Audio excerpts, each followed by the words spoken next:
candidate reading Ayn Rand, Chapter 10, Collectivized Ethics.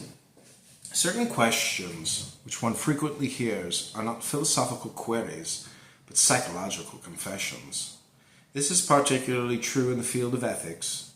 It is especially in discussion of ethics that one must check one's premises or remember them. And more, one must learn to check the premises of one's adversaries. For instance, objectivists will often hear a question such as, what will be done about the poor or the handicapped in a free society? The altruist collectivist premise implicit in that question is that men are their brother's keepers, and that the misfortune of some is a mortgage on others. The questioner is ignoring or evading the basic premises of objectivist ethics and is attempting to switch the discussion onto his own collectivist base. Observe that he does not ask, should anything be done, but what will be done? As if the collectivist premise had been tacitly accepted and all that remains is a discussion of the means to implement it. Once when Barbara Brandon was asked by a student, what will happen to the poor in an objectivist society? She answered, if you want to help them, you will not be stopped.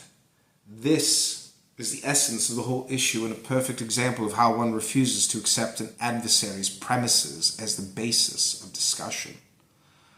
Only individual men have the right to decide when or whether they wish to help others. Society, as an organized political system, has no rights in the matter at all. And the question of when and under what conditions it is morally proper for an individual to help others, I refer you to Galt's speech in Atlas Shrugged. What concerns us here is the collectivist premise of regarding this issue as political, as the problem or duty of society as a whole.